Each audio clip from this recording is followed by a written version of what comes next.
पाकिस्तान का एक ऐसा नौजवान जिसने 4 साल की उम्र में कामयाबियां अपने नाम करना शुरू की और कामयाबियों के इस सिलसिले को आगे बढ़ाते हुए इंफॉर्मेशन टेक्नोलॉजी की दुनिया में पाकिस्तान का नाम रोशन किया और एक ऐसा IoT गीजर इजाद किया जिसे आप अपने मोबाइल से कंट्रोल कर सकते हैं। इनसे हम ये जानेंगे कि इतना यूनिक आइडिया इन्हें कैसे आया और इसका एग्जीक्यूशन प्रोसेस क्या था। ये मैं 2 बटन ऑन किए हैं और ये ऑन हो। अब इसके अंदर मैंने एक सेंसर इंस्टॉल किया हुआ है। अगर तो वो आग सेंस ही नहीं कर रहा, उसके अंदर सेंस नहीं है, उसका टेम्परेचर हाई नहीं हो रहा, तो ऑटोमेटिकली गैस ऑफ कर देगा। IoT गीज़र, आप उसके ज़रिए अपने घर का गीज़र इजीली अपने फ़ोन के थ्रू कंट्रोल कर सकते हैं। हुज़ैर, इतनी छोटी उम्र में इतने सारे एजाज़ात हासिल करने के साथ साथ ये इतना यूनिक आइडिया कैसे और कब आपके जहन में आया? मैंने एक प्रोमो देखा था SNGPL का, उसमें था कि हमें गैस की सेविंग करनी है, तो मैंने सोचा क्यों ना कोई ऐसा प्रोजेक्ट डिज़ाइन किया जाए जो आपके ड्रम गीज़र्स हैं उनका पहले 24 आवर्स रनिंग कंडीशन में आपकी गैस कंज्यूम हो रही है, कोई ऐसा प्रोडक्ट डिज़ाइन कीजिए, कोई ऐसा प्रोजेक्ट बनाया जाए जिससे गैस की कंजम्पशन कम हो जाए और गैस सेव की जाए। ज़बरदस्त। अच्छा हुज़ैर, ये एक चूल्हा हमारे सामने पड़ा हुआ है, तो ये IoT गीज़र तो नहीं है, सो ये क्या थोड़ा सा बताएंगे क्या वजह है? ये आप जैसे प्रोटोटाइप समझ लें, वैसे इसके साथ जो फिटिंग वगैरह है वो इजीली आपको अवेलेबल है ड्रम जो गीज़र्स हैं उनके लिए, क्योंकि गीज़र जो है ना आपके घर के बड़े कोने में पड़े होते हैं साहब, उधर इस तरह की लाइट भी नहीं होती, कैमरा की वीडियो रिकॉर्डिंग जो है थोड़ा टफ हो जाता है, व्यूअर्स को दिखाना थोड़ा मुश्किल हो जाता था कि वो अगर आपको गीज़र दिखाते तो वो आपके लिए थोड़ा मसला होता, तो इसलिए फ़िलहाल ये चूल्हा जो है प्रेजेंटेशन के लिए रखा था कि आपको समझ आ सके कि ये टेक्नोलॉजी काम कैसे करती है। अल्टीमेटली ये यूज़ गीज़र के लिए ही किया जाएगा।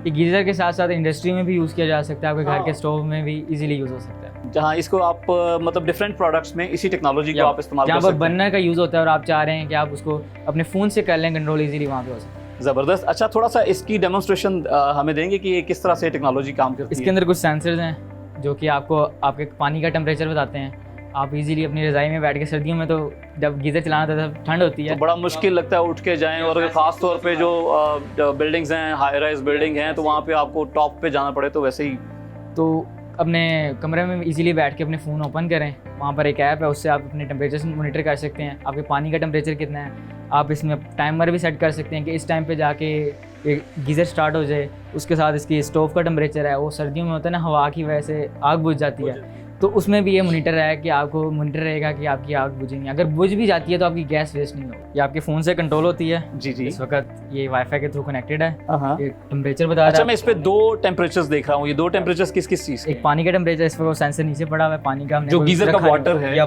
टैंक जो होता है, ठीक है, इसके अंदर आप फिट करेंगे। उसके साथ ये स्टोव का टेम्परेचर है, ठीक है, वो आपको बता रहा है इस वक्त उसको हीट मिली थी थोड़ी देर पहले, तो वो इस वक्त 48 है, वो ऐसा ऐसा डाउन आ रहा है। अच्छा, ये डिग्री जो 48 ऊपर शो कर रहा है, ये कितना टेम्परेचर होना चाहिए जो आपको पता चल जाएगा कि नॉर्मल है? ये डिपेंड करता है आपकी सेंसर की फिटिंग पे। अगर तो मैं आग के बिल्कुल ऊपर रखूंगा वो 120 अबव निकल जाएगा, ठीक है, तो अगर दूर रहेगा तो 40, 50, 60 इस तरह डिपेंड करता है। तो फिर वो सेंसर जो है वो डैमेज नहीं हो सकता इस आग से? क्योंकि मैं देख रहा हूँ कि वो सेंसर फिलहाल मैं इस स्टोव के अंदर ही देख रहा हूँ कि बड़ा करीब है ये सेंसर है, आई थिंक ऐसे ही है, लेकिन ये थर्मोकपल होते हैं सेंसर्स, इजीली आप इनको, इनकी टेम्परेचर की लिमिट होती है, ये 1000 टेम्परेचर की लिमिट वाला है। और जो मैक्सिमम टेम्परेचर आग का होता है, चूल्हे का, स्टोव का या गीजर का, वो कितना होता है? वो अराउंड 120 से अबव होता है। सो अभी जो है इसको जला के दिखाएं बर्नर को, किस तरह से वो काम करेगा? ये मैं 2 बटन ऑन किए हैं और ये ऑन हो। अच्छा, दोनों बटन्स को आपने ऑन किया है, वाटर टेम्परेचर के बटन को और जो ये सेंसर का बटन है, दोनों को मोबाइल के ऊपर क्लिक करते ही विद इन नो टाइम जो है बर्नर हमारे सामने स्टोव का ऑन हो गया। मैंने ऑफ कर दिया तो टाइम के साथ साथ ऑफ हो जाएगा। बिल्कुल ठीक है। अच्छा, ये अभी तो हम जो ये डेमोन्स्ट्रेशन ले रहे हैं, ये ले रहे हैं चूल्हे के ऊपर, ठीक है,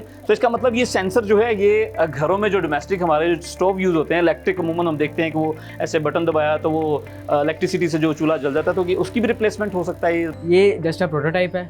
2 गीज़र टाइप्स होती हैं, एक इंस्टेंट गीज़र होता है और एक ड्रम गीज़र होता है जो ओल्ड होते हैं। तो ये ड्रम गीज़र के लिए, जो इंस्टेंट गीज़र होता है उसमें इलेक्ट्रिकल कंपोनेंट्स भी कुछ होते हैं और साथ उसकी गैस की भी होती है, उसके लिए ये नहीं है, ये बल्कि ड्रम गीज़र की है। ठीक है। अच्छा हुज़ैर, आपको पता है जैसा कि इसमें गैस जो है वो इन्वॉल्व है और उसमें इस्तेमाल होना है, और गैस कितनी ख़तरनाक होती है कि अगर खुली हुई रह जाए खुदा ना खास्ता, तो पूरी दुनिया में व्यूअर्स आप जानते हैं कि करोड़ों लोग जो है गैस के हादसात की वजह से जो है वो बेचारे शहीद हो जाते हैं, अल्लाह को प्यारे हो जाते हैं। तो आपने कोई ऐसा सिस्टम रखा है इसमें सिक्योरिटी का कि अलार्म बज जाए या आपके मोबाइल के ऊपर आपकी एप्लीकेशन के अंदर कोई उसका अलार्म आ जाए?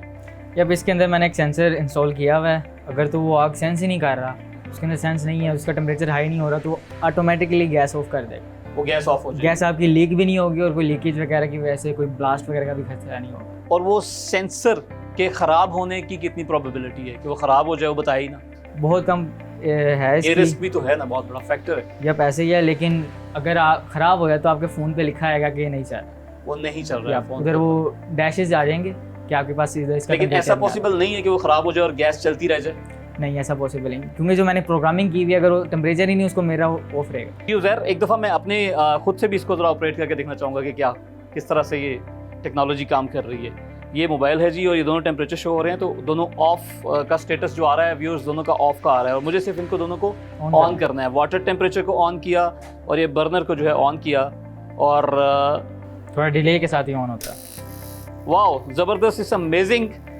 व्यूअर्स, पूरी दुनिया के अंदर जो है बहुत सारी टेक्नोलॉजीज जो है स्मार्ट डिवाइसेस पे काम हो रहा है, लेकिन ये जो गीज़र है IoT गीज़र, इसके अंदर मेरा ख्याल है पाकिस्तान में पहली बार ये लॉन्च हुआ। अच्छा, मैं एक बॉक्स पड़ा हुआ देख रहा हूँ आपके साथ, तो ये जो बॉक्स है यही वो बॉक्स है जिसको आप थर्मोस्टेट के रिप्लेस करके तो उसकी जगह पर ड्रम गीज़र के अंदर लगा देते हैं। ये अब यही बॉक्स है, इसके अंदर मैंने कुछ सेंसर्स वगैरह की एडिशन किया और सारा कुछ सर्किट डिज़ाइन किया हुआ है, जिसके अंदर माइक्रो कंट्रोलर है, तो वो आपके फ़ोन के साथ कंट्रोल होता है वाईफाई के थ्रू। वो सेंसर उसमें लगे हुए हैं, तो वही सारे सिग्नल सेंड करता है, वही सारे सिग्नल रिसीव करता है। तो मेन जो आप कह लें कंप्यूटर का जो ब्रेन होता है, उसी तरह ये भी इस उसी तरह प्रोजेक्ट का काम करता है ब्रेन जिस है। तरह एक CPU काम कर रहा है, तो आप कह सकते हैं कि ये इस brain है। गीज़र का जो है वो ये ब्रेन है या CPU है।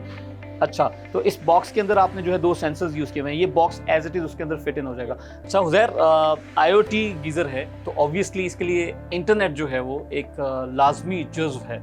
सो हैकर्स भी दुनिया में बैठे हुए हैं, बड़े बड़े हैकर्स हैं। सो आपको नहीं लगता कि अगर किसी को नुकसान पहुंचाना चाहे कोई, तो वो इस टेक्नोलॉजी से वो हैक करके तो वो गैस खुला छोड़ दे या कुछ भी ऐसा रिस्क इसके साथ इन्वॉल्व हो जाए?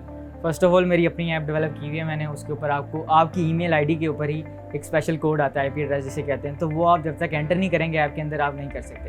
ये मैंने फैक्टर देखा था कि कोई मोहल्ले वाला ही आपका गीज़र कंट्रोल कर रहा हो, लेकिन ऐसा कोई मैंने इसमें ड्रॉबैक नहीं रखा हुआ। बाकी इसमें बात है कि गैस ऑन रह जाएगी, वो ऐसा कुछ नहीं है। मैंने इसमें प्रोग्रामिंग ऐसी की हुई है कि उसको कोई चेंज नहीं कर सकता अंटिल मैं करूँ। अच्छा, अगर इंटरनेट जो है वो इसके लिए लाजमी है ऑब्वियसली, तो उससे कॉस्ट जो इसकी बढ़ नहीं जाएगी कंज्यूमर को? नहीं, गैस बचाते हुए इंटरनेट के चार्जेस पड़ना शुरू हो जाएंगे। इंटरनेट अगर तो आपका अनलिमिटेड है, वैसे भी अगर लिमिटेड भी है तो ईजीली इसके ऊपर ज़्यादा से ज़्यादा बाइट्स का फ़र्क आएगा। ये कोई ज़्यादा इंटरनेट आपका नहीं पीता। ये कौन सा आपकी यूट्यूब की सर्फिंग है, कोई और सर्फिंग है? ऑब्वियसली व्यूअर्स, आपको पता है आज के दौर में तो हर जो है छोटे बड़े के हाथ में जो है मोबाइल फ़ोन है और हर घर में जो है वाईफाई की टेक्नोलॉजी, बिकॉज पूरी दुनिया स्मार्ट हो चुकी है, पाकिस्तान स्मार्ट हो चुका है, इवन हमारे विलेजेस भी स्मार्ट हो चुके हैं।